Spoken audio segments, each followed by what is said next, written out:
I know you're normally by yourself, but yeah, just me and you.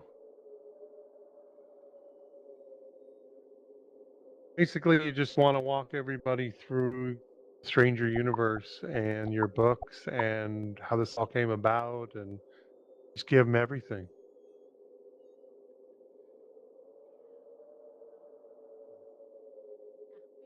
Hearing a little feedback, Doug. Yeah, naturally.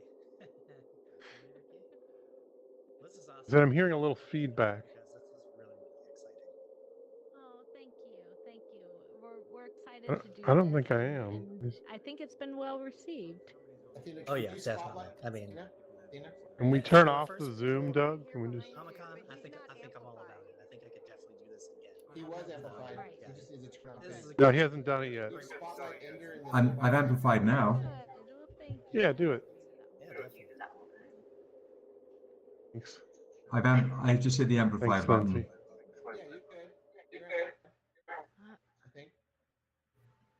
I think Perfect. we're just about set here. It's 8:03.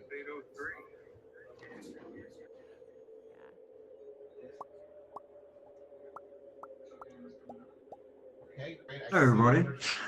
Hello. It's not just them. There's people on YouTube. There's people Oh, wow. watching from all over the world. That's amazing. That's amazing. I appreciate being here. I see there's a car that's stuck up there, but you know.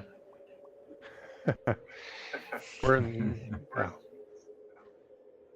We ready to go? Yeah, I'm ready whenever you are. So They're going to give us just the for okay safety, if when they anyone's on start the Zoom, get live off Zoom. feed.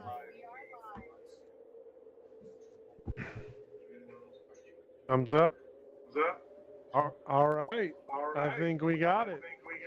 Welcome, everybody. I think this is actually the final panel of FanConXR, the first ever convention built in virtual reality here on AltSpace VR. And I'm so excited to have my buddy and publisher, Sebastian Jones, right next to me. Thanks so much for having me. What's up? I just did a smiley emoji. I'm figuring out all this magic. Yeah, we've been knowing each other for a minute, and now we get to know each other more in this virtual space. It's incredible what you've created. And welcome to the Undead District. This is only one of multiple worlds. When we're done here, if you want to take a little tour and look around, we can do that. What we're doing here today is this is a spotlight panel on you and your company, Stranger Comics. And tell us how you got started in this and how this all came about. Absolutely, yeah. Thank you so much for everyone in the chat that's coming to the panel and getting to Stranger Comics and my big head avatar. I started Stranger Comics back in 2006. Well, here's kind of a bit of the backstory. Is I was on a record label for a while, and during that time, I was creating this fantasy world and basically geeking out, played D&D, and have been creating this fantasy world since I was a boy growing up in England. And after the record label kind of fizzled a little bit, I had these ideas that I wanted to put forth in comic books. And I shopped around some of these ideas to some of the top publishers, and it felt very much like, in order to protect the vision I wanted to create, I'd have to start another company again, which was kind of daunting after running a label for some time. But starting Stranger Comics was essentially a love letter to this fantasy world that I was creating, these characters that I had kind of been with me essentially since I was a kid, especially this one character, Niobe, that I'd created when I was a young kid, that essentially represented all of my inhibitions and my vulnerabilities and my ambition and wrath, and I poured all of those kind of hopes and fears onto her winged shoulders, and as I kind of grew, she kind of grew with me. And so when I was kind of shopping around these ideas centered around this character and these tales that she was involved with, it was, I think, around that time. It was funny, Ryan, like early days where I was trying to get investment, right? And folks were like, wait, you're doing fantasy in comics? That doesn't sell really big, and you're trying to do female lead characters as your face of your franchise. That's not really, doesn't really sell as much. And oh, when your lead character is black, well, that doesn't really do good either. So I was like, yeah, I'm trying to do all three. And so I got no investment. And so I essentially kind of like dipped into my credit card and hoped for the best. And thought, okay, I'm just going to really roll the dice. And that the stories that I was kind of creating would really kind of connect with readers on a really kind of human level, on a very kind of base human level, and then there would be layers within those stories that folks that might not have been represented could see themselves in within these stories, and so you kind of layer and layer this shit. So when I went to these publishing companies, they were like, a lot of them were like, oh, this, not to be a dick or anything, but a lot of them were very kind of vapid in their response, which was, this will look good during Black History Month announcement, or, oh, this is only I see this as a very, almost their focus was so kind of limited in scope in as far as when they saw the representation, it kind of stopped there. And it kind of stopped them from wanting to experience the world and the stories on a real kind of a visceral soul relating level. And it's almost like when you see kind of like, oh, there's only one of these, or that it's a diversity hashtag check mark. And I was like, well, fuck that. I got to start. I have to protect these characters that I've created and their journey. And if I'm going to essentially have this responsibility of the stories that these characters are going to inhabit, then I kind of want the buck to stop with me, and they're going to rise or fall with me, and the responsibility. So when you do see fans that see themselves in these characters, it doesn't feel like, oh, you're just doing this for a checkbox. There's love here, and there's earnest care that have gone into these characters and their stories. So that's essentially, after talking with a bunch of publishers and coming close to a couple of deals and whatever, I was like, nah, fuck this. We started Stranger Comics, and we started with one. Go for it. Well, the one to your right, it's like the first one that came out, right, with the green sign, with the black and white. Actually, that funnily enough, that was the first Niobe Shear's life book. Didn't realize at the time, but became the first in history nationally distributed comic book in history with a black female author, artist, and hero. So just by organically creating these comic books and these, these stories that revolve around Niobe, we started making history. And suddenly, funny backstory, back in 2006 or 7, I'd written a script called The Untamed, and that's where Niobe was first introduced. And that was the first kind of comic that we kind of flirted with around 2009, but didn't really hit stores. We kind of ducked back into the lab and created the big graphic novel with building upon Niobe's world. But to your note, Ryan, is that came out in 2015. So we spent a good 6 or so more years being in the lab and trying to make sure that the stories held the weight that they needed to. So yeah, that was the first one that really made a splash. You kickstarted Untamed, and like one of the biggest, famously independent starters, I think. Yeah, thank you. Yeah, it was bonkers. We kickstarted the Untamed graphic novel. So we do beautiful. If you guys are in the chat and out in the audience, we did we cut our teeth on Kickstarters and crowdfunding, and we did really well with a beautiful oversized hardcover. So one thing that we did at Stranger Comics is I looked at 3 companies One was Taschen, as far as how they presented their books. One was HBO for storytelling and quality of, like, it felt like a Hallmark brand. The other one was Blue Note Records as far as presentation, and if you see a Stranger Comics property, you go, oh, there's a signature to it. So we did the Kickstarter for the Untamed, and really, really well. Then we did the Niobe comic book, and I co-wrote the comic book with the actress Amanda Stenberg, who played the Hunger Games, and it was bit of a big deal in, you know, the new wave of social media, YouTube content, and that kind of stuff. And suddenly we had in like People Magazine and Vogue Magazine and all this kind of shit, and my mom's local newspaper in England.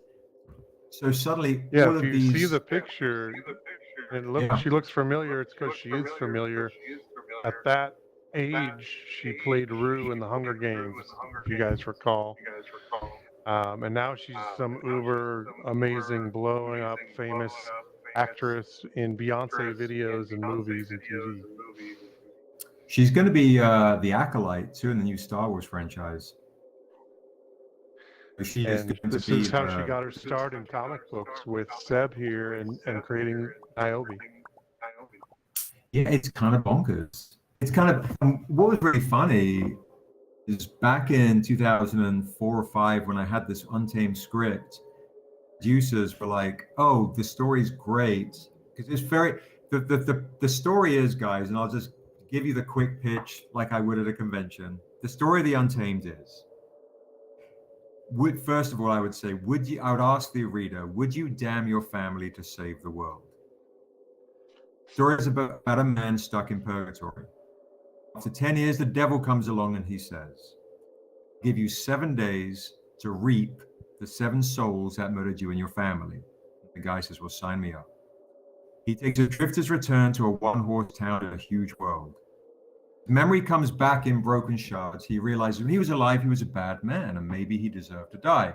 But now he's on a path to save his family. Path of vengeance, he meets a little elven girl called Niobe. He reminds him of how old his murdered daughter would have been. Giving this man a second chance, like we men need, to be a good man or a father, but he only has 7 days. The kicker is, she's one of the 7 souls he has to collect. The devil set the whole thing up just to find her. Would you damn your family to save the world? That's the pitch, fun enough, years later I gave to HBO and they freaked out. But that was the introduction to Niobe. She was essentially a planted seed, a man's vengeance to redemption story, and kind of offers that kind of opportunity for someone to, she became his conscience, very much like she became my conscience as in real life, right? So I was able to kind of paint my sin to this guy's kind of shrouded, undead, kind of Clint Eastwood spaghetti western, return to a one-horse town, kind of Kurosawa kind of vibe. And she represented my hope for a better world. And so these are these dualities of who I was.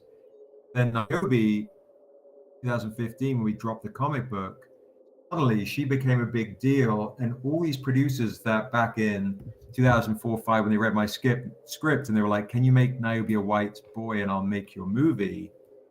Literally some big shot filmmakers were like, if you make Niobe a white boy, I will make your shit.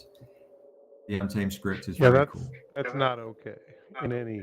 It's not okay, but the irony is, years later, suddenly those same people that are looking for that diversity hit, intravenous diversity hashtag check box, are like, hey Seb, remember when we met? You know, and of course with Panther and so on, suddenly this world that I'd organically created, because it was the story I wanted to tell, it wasn't a thing to follow, it was just something that it just was. Now people came and were looking at our properties and the stuff that we had made, and an eye to, you know, make it into something more than comic books. And I turned down a lot of offers because if I say to any kind of creator that's like gets stars, they think it's a lottery, like, oh shit, I won the lottery, I've got a Hollywood deal. I'm like, honor your medium, bro. Honor the comic medium, because the chances of it being made are always very slim. But on top of that, you got into comics to make the most beautiful comics for the medium of the comic books, and that's something you can kind of feel proud of. And you've been expanding this universe past Adobe. Why don't you tell them about some of the other titles you have on Stranger Comics? Yeah, thank you. So we go from the Untamed to that becomes like a two-hander. Then we got Niobe Shear's Life. Niobe Shear's Life is kind of like a Beauty and the Beast love story, threaded with murder and mystery that leads to war. It's also about a young elven girl returning to her ancestors to find her faith. There we go to Niobe Shear's Death. Now, if you guys see the image, it's in Niobe Shear's Life to my right, to your guys' left. That's when Niobe, her armor of innocence is essentially chipped away as she starts to explore the world and how ugly it is. And she becomes, in short, a badass bounty hunter hunting down sex traffickers, slave traders to reflect our girls that get abducted. She becomes an icon. But she starts to walk away from essentially her spiritual path. Then we'll have Niobe Shear's spirit. She grows into her own, and she'll start to combine her faith and her fighting. And we'll end with Niobe Shear's God, will bind nations against the devil, Father, the Untamed.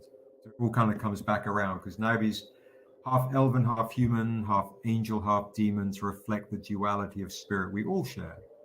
So that's kind of like Niobe's journey. And then we have other titles, like there's one called Dusu, Path of the Ancient, which is a story about a man with the spirit of the jaguar deep within his soul. The ancient spirit of the wolf comes hunting him, so risk unleashing his own inner beast and risk destroying the tribe he loves just to save them. Those are kind of like that's a kind of like classic Last of the Mohicans, Man Out of Place, with a touch of like the Incredible Hulk was always my favorite comic book character growing up because I could relate to just being a really skinny guy that got picked on, but I had a dreadful temper as a boy, don't make me angry kind of thing. So I like to kind of play with that, with moral dilemmas, like Niobe's wrestling with this duality of spirit, and is she gonna, what path is she gonna follow? And maybe it's okay to walk away from faith and put your dukes up. But how do you? It's the evolvement of the everyday person, and to kind of almost create the same way with some of these characters, the opportunity of second chances. And I think that realized with a lot of my comic books, that's the theme that resonates a lot. As I'm kind of in this space now in my life where I'm like, oh, okay, at a time, if I had the chance to do it all over again, how would I do it differently, and at what cost? What am I willing to do to get a second chance? To kind of really pose those questions to the reader. So even with Niobe, on the very first line in the Niobe Shear's Life book is, what haunts you? And it's the goddess posing the question to Niobe. Same token, you can then be, as a reader, you can suddenly sit yourself in Niobe's shoes and say, well, what does haunt me? And, me going on various journeys, I relate, kind of do the same thing. So I'm a big, I love dilemmas and wrestling with our demons and angels. I love that shit. And then painting them all with the backdrop of a big world, as opposed to kind of, I think, fantasy, we kind of fall into these tropes of like, oh, I'm off on these giant sweeping quests. And if you guys get a chance to check out Stranger Comics, for me, it was more of like, to strip it down into this bare essence and go, kind of like what they did with The Walking Dead, in the sense, we go, here's a location, focus on these characters in a real intimate way that we can relate to. Yeah, I thought, oh, how dope would it be to kind of like, you know, sorry, I'm talking over you. I'm bad at this moderating thing. But, you touched on, you know, a lot of Hollywood people were approaching you, and you said a lot of no's and no's and no's. But you ended up saying yes. Why don't you tell us a little bit about that, where you're at in the process there? Yeah, it's a really interesting thing. So it's always a massive honor anybody takes any kind of interest in your material. Even backtrack to the concept of having interest, right? So when we're at conventions or at a comic signing, or someone's just picking up our book for the first time, I believe it's kind of like there's two things at play here. One is we're honor bound to do the best job we can for the reader, because they're risking their $4 or $20 on a trip, whatever that is, they're risking their dough. It might be like, oh shit, I see a cover that might take me away from my usual buy.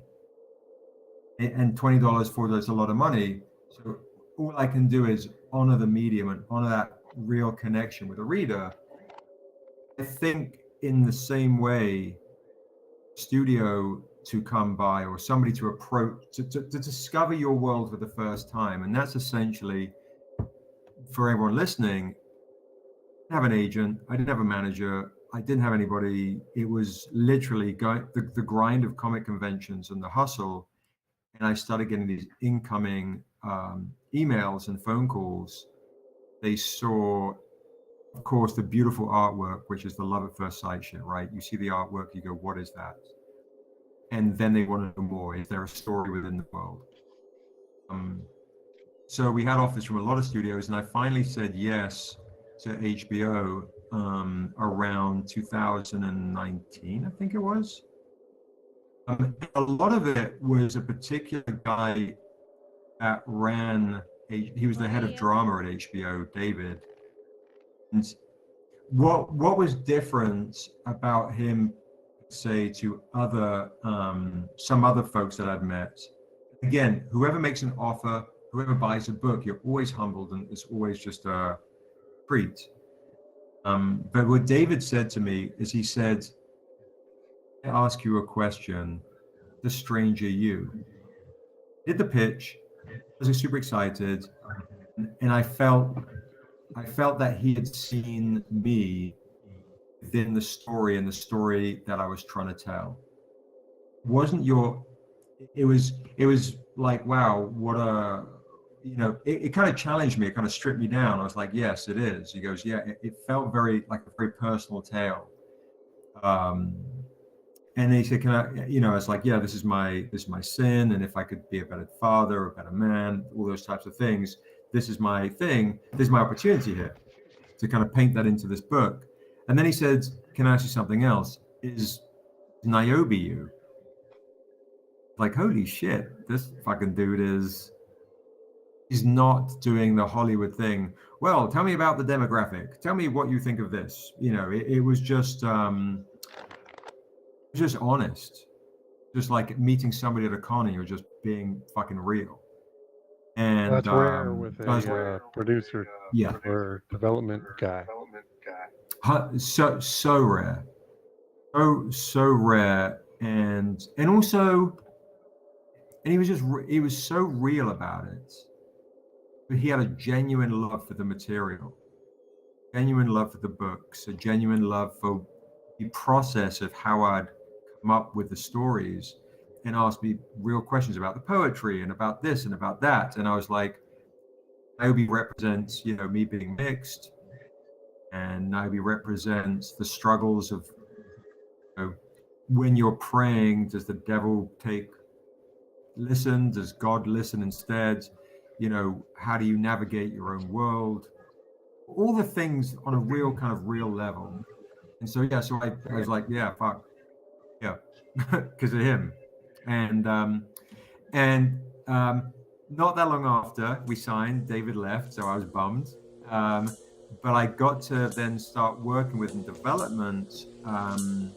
So there's a TV show on HBO called Insecure with Issa Rae as the star. It became a big hit show and was on for 5 seasons. And there's a showrunner there called Prentice Penny, and he and I started. He was basically the guy I was lucky enough to choose to be my development partner. So he and I started developing the IP, and he was just dope as shit. He was real. We connected. We like in the first 5 minutes of meeting, I was like, "Oh, this motherfucker's great," and it was the same age, a dad, and just a really earnest guy and a beautiful storyteller, and not the obvious choice. I think most people would have thought like, "Oh, you want to work with like big fantasy guy." And I was thinking, well, I'm a big fantasy guy. I just want to work with a storyteller who can get to the heart of most intimate aspects of each of the characters' personalities and challenge me as a storyteller in ways I hadn't thought. And so that development went on, and so I was just really blessed to work with him. Then obviously COVID happened and things kind of took a real pause. And I can't say too much more right now apart from that.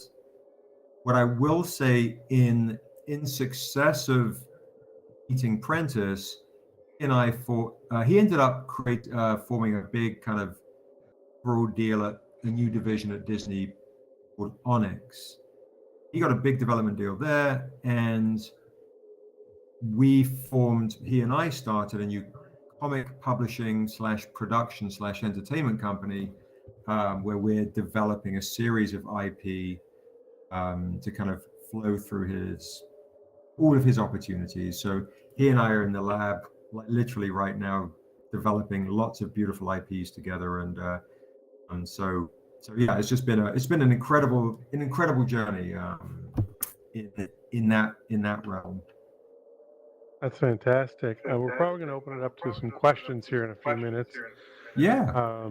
Is there more from Stranger Comics coming out that you want to promote? And what's the next level of things to expect?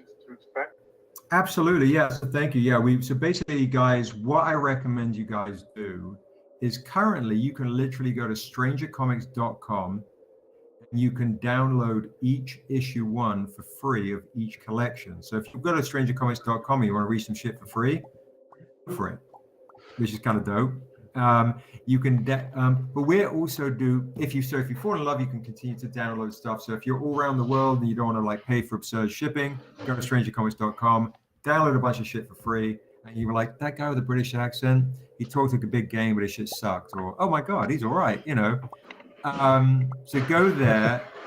We have beautiful trade paperbacks.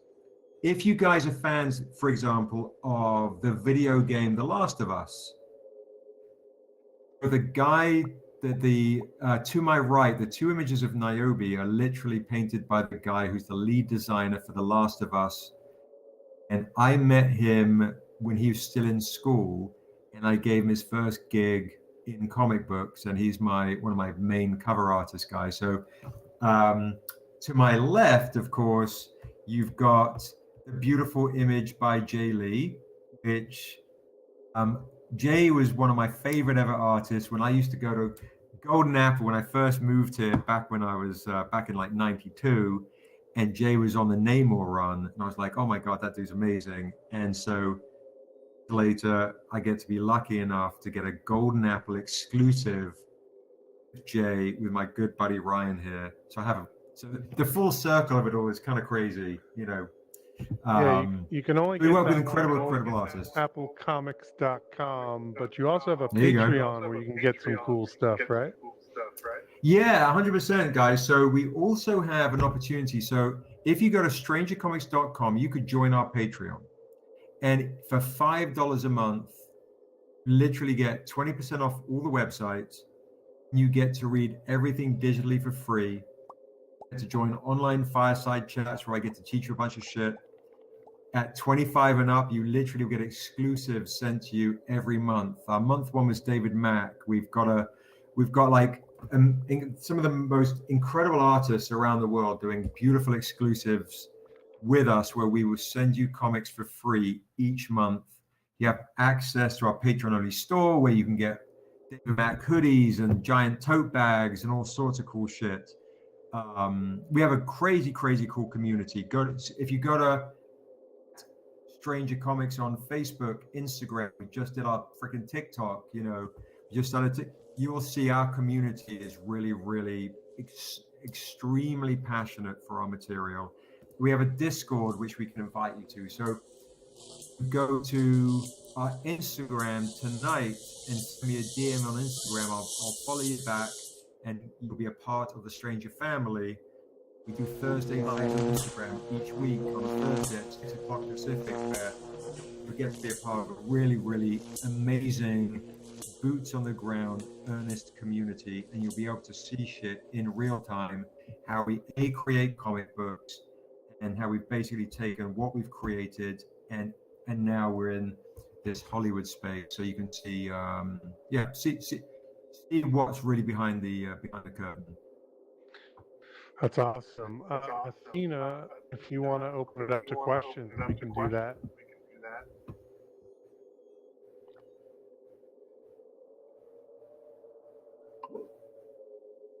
Basically, she's about to tell you right now. Mm-hmm. So is this goes in? Yeah, go for it. You can raise your hand if you want to ask a question. There's a little icon there, and you'll get a megaphone, and you can ask Seb a question. That's his friendly nickname, Seb, aka Sebastian Jones. So if anyone's got a question, clicked a button. There's a. I'll keep them talking. Gotcha. Hello, is this working? Yeah, we can hear you. Yes. All right, cool. So my question is, I'm actually working on making my own comic right now. What kind of advice can you give me as far as like publishing it and getting my name out there?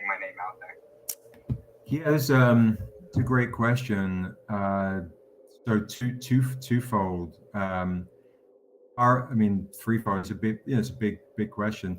Making it, the first piece of advice I would say is don't spread yourself super thin. I think one of the biggest mistakes I made in the early days of Stranger Comics was trying to do 3 comics at once. Was just not knowing what the fuck I was doing. And the expense was a lot more than I'd ever anticipated. So I'd say don't spread yourself so thin with world building. Really zero in on the first story you want to tell, because that's your love at first sight self that will nourish your soul. So when you're getting angry and frustrated, you'll have that first. It is that first love. So I say stay very focused on that.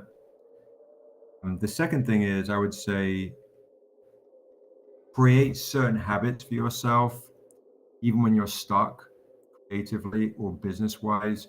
Create habits like you're exercising, right? Like you're going to the gym. If you can put in the amount of hours each day, and then learn to walk away from it. Like, oh, I did 2 hours a day. 2 hours a day, and walk away from it. Challenge yourself creatively with things within. So let's say if you're an anime artist, don't just watch anime, study Da Vinci, other things that are not necessarily in your wheelhouse to make you a better writer or a better artist. Collaborate with people that know more than you do. If you're working with an artist and you're a writer, my strong advice is, if you can, don't do the, hey, you do 50, we split it 50-50. Becomes at times very complex, and when it's people's first times as well, it's like, oh, people's emotions get involved and who spent what time and what hours. An artist, So they feel validated, and they're working artists, and they deserve that. And then you own because it's your idea as a writer. You still own the rights to your idea because that's essentially your baby. So that's something I'd recommend. Then as far as getting it out there, is Kickstarter is a huge help for me. Two things that we've done is hit the conventions really hard. We're out. It's like, you know, when you watch like documentaries, like I remember watching one of the Beastie Boys, and we're like, yeah, we performed at my friend's garage, and you know, 3 people showed up. To be honest, bro, it's like I remember going to a D&D event in a big shed, and I had one comic book. You know what I'm saying? Like one person bought a comic book, and that was it. But I think it's that honest grind that really is really super important. I'll give you an example. Is when we did the comic with Amandla, the Niobe comic, Viola Davis, funny enough, who's in the Woman King movie, she gave us the forward in the hardcover. For any of those kind of Hollywoody things, I didn't know anybody. I was just a dude with a comic book. In fact, my first ever convention, I shared a booth with 11 other publishers. My second ever convention was Long Beach Comic Con, and Ryan here was kind enough to give me space on the table because I had a comic book. So you start with you're very thankful for the people that are willing to give you anything, and nothing is too good for you, right? So that you start with the grind, and you cut your teeth on how to establish, how to pitch someone on the street, at a flea market, at a book signing, to a small convention. And so the bigger your conventions get, the more practiced you are. So conventions, Kickstarter is a great way to introduce your things to people, and also save you a bit of money with printing, with costs that are really difficult to get your handle on to start with. Yeah, grassroots works in comic books. You gotta pound the pavement, work hard, grind, and the network a lot. Yeah. All right, do we have another question? I have a question. Can you hear me? Yes, darling. Yes, darling. All right. Really quick, is there a story behind the name Stranger Comics? Yeah, there's yeah, there is. That's a great question. I love it. Leave it to my wife to ask the tough question. That's great. Well, it's funny. We nearly essentially did not have Stranger Comics, and we nearly worked with one of the other publishing companies out there, and they were just not nice. And I remember walking to an audition, and I was acting, and I was on the phone with my editor Josh, and we were trying to come up with a name, like, you know what, fuck this, we're gonna do this ourselves. And so we were coming up with really lame names, like we're good guys, we're Integrity Comics. Let's just terrible stuff. And then suddenly it dawned on me that the lead character in the Untamed called the Stranger, and the Stranger was really Eastwood in those spaghetti westerns, and throwback before him, Toshiro Mifune and Jimbo and all the Kurosawa movies, which I was just obsessed with as a kid. I was like, Stranger. And then of course, comic books, Strange Tales is a harken back to just like really, really incredible storytelling. I was like, The Stranger, yeah. And the funny thing is at Long Beach Comic Con, Ryan, I was like, okay, I told my team of like 2 or 3, we've all got to wear suits, be mysterious like strangers, let's all wear fedoras and let's wear like masks, like Robin, like we look like the Spirit, right? So you got the fedora, the suit, the tie, and then halfway to the convention, we were like, "There's no fucking way we can keep this up. So we're not going to be mysterious and like seeming like, because it seems so cool. Like, who are those guys? No one knows who they really are." And yeah, that lasted one convention, but the name stuck, and yeah, Stranger Comics was born. Good times, Seb. Good times. I was there at the beginning. Mhm. You, dude, for real, it's incredible that you know, like, so for folks that don't know, Ryan is literally first guy I met in comics. I lived on Melrose Avenue, and I'd walk to Golden Apple every day. And so yeah, here we are years later, and you know, it's a beautiful thing. It's crazy. It's full circle. Yeah, and virtual reality. It's pretty fun. In virtual reality. Yeah. Anyone else have a question? We have a few more minutes.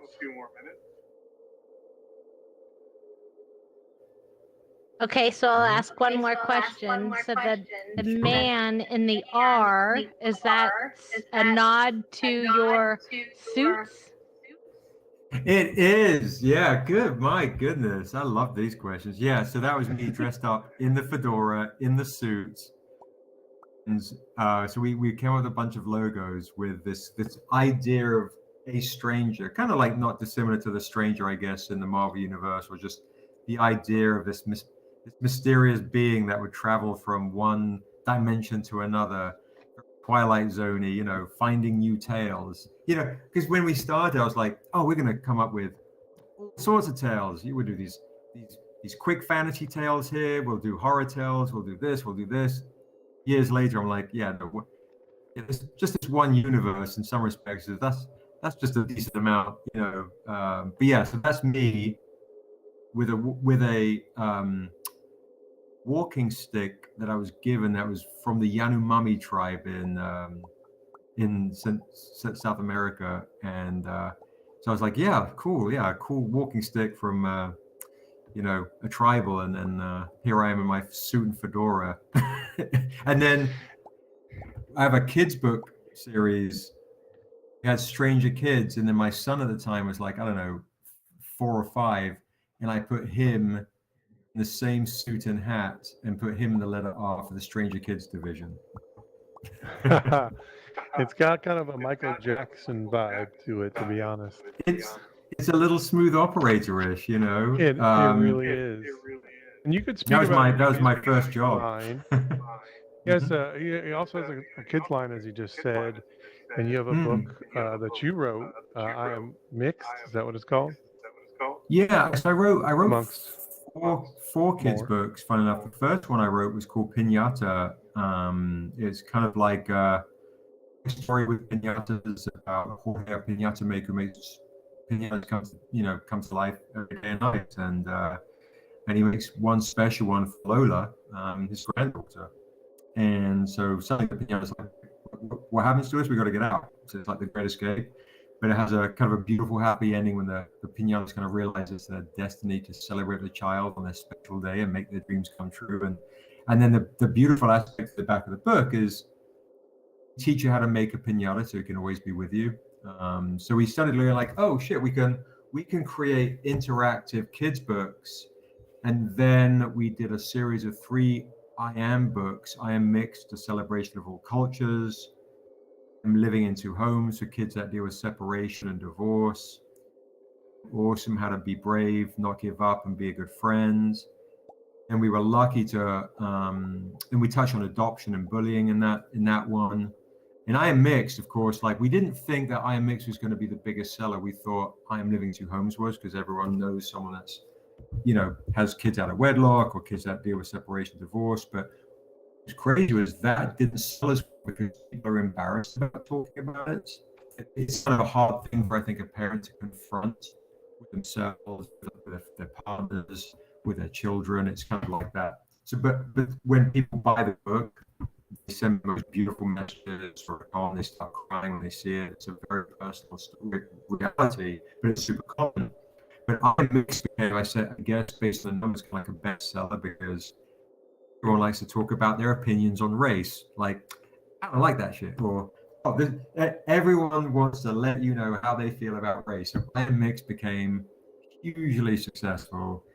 And I Am Awesome is just, but also we play on that reality of cultural differences where you could be Italian or Irish and the difference between, Europeans, just that concept of celebration of culture in the uniqueness of that is something to be celebrated, but also find within cultures the ties that bind us. So that lovely kind of balance there. And then I got really fortunate to co-publish a book called Brown Sugar Fairies.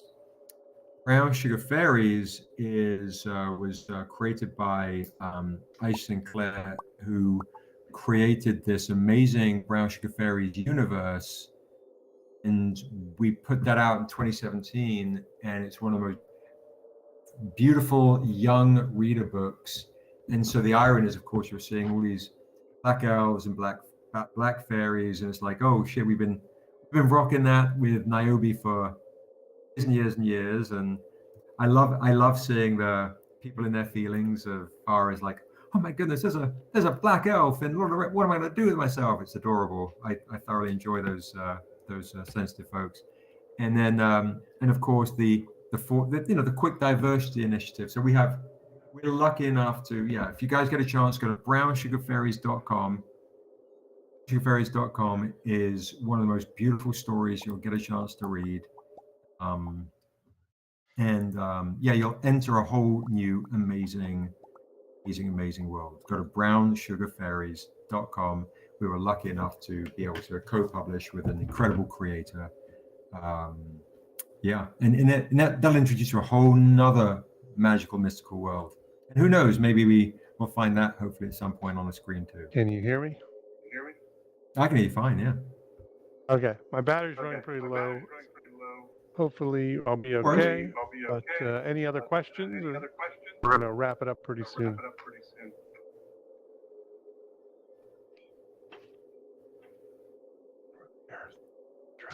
So if you don't have any other questions, this is what I recommend you guys to do. Send me a message on Instagram at Stranger Comics and describe yourself poetically to me. I'll start. I'll say to you, all right, this word doesn't work anymore, right? The word snowflake, right? But back then it did. The uniqueness, the idea of being unique, right? So when I was teaching in Sweden at a video game university of all places, I said, I feel like I'm a snowflake in Sweden, but it's July. If you can send me a message on Instagram, maybe I'll send you a digital free comic book as well. Send me a message on Instagram at Stranger Comics, describing who you are poetically with 1 or 2 lines. Doesn't have to be super long-winded or anything like that. Send me a message online. To my DMs, slide to my proverbials on Stranger Comics on Instagram. Describe yourself to me poetically, and I will send you a digital comic for free on top. And that way you can stay in touch and get to be a part of the Stranger Comics family. At Stranger Comics on Instagram. Send me a little note. Describe yourself, who you are poetically, and I'll send you a digital PDF of something fun and something to read for free. And if you like it, you can collect beautiful oversized hardcovers that will look beautiful on your coffee table. You can collect trade paperbacks. We've got beautiful collector editions, rare comics, hip hop homages to Tribe Called Quest. We even have, I was a fan of the rap group Tribe Called Quest from the 90s. An album, one of their first ones. The second one, Low End Theory. It's their birthday today. The Low End Theory's birthday is today. We did an homage of Low End Theory. All sorts of fun stuff. We do collectors, comics, and we do wonderful reader deals, Patreon stuff, Kickstarter. So yeah, come on by. Come on by, let me know who you are, and be part of the Stranger family.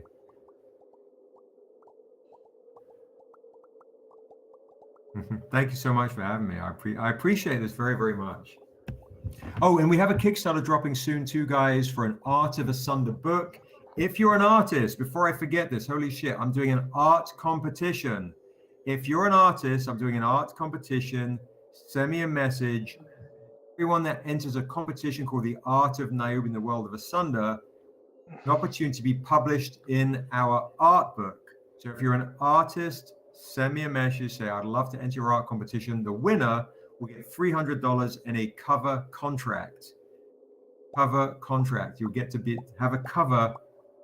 We have a cover on one of my rare editions. So if you're an artist, again, hit me up at Stranger Comics tonight. I'm going to pass out. Tomorrow, I will respond to you.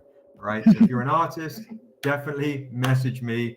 How do I enter the art competition, Seb? I want to be published. I want to have a chance to win $300 and be on a cover. And we will do a Kickstarter for that book in November. Right. So, yeah. So, readers, message me. Artists, message me. Stranger Comics. Awesome, folks. Well, thank you so much. I appreciate you guys very much. Thank you. Yeah, it's awesome. It's amazing. It's absolutely amazing. I think Ryan's having some technical difficulties. No worries at all. No worries at all. He's He can't hear great. anything, but thank you for being here. Yeah, of course. No, thank you so much for having me, everybody. I'll look for you guys in the Instagrams and the DMs and all that stuff. And yeah, just huge thank you for being such a wonderful host and to everyone in the chat. And thank you to everyone for coming out. And right now we have the after party going on. Sorry, I will turn around for you guys. And we have the after party going on. And Thanks, then Seb. we are done with the first ever FanConXR. Thank you so much, guys. You just made part of history. It's amazing. Woo! It's amazing. Huge honor. Amazing. Thank you again, Sebastian. Thanks, guys. You have a beautiful evening. You guys have a lovely time, lovely weekend.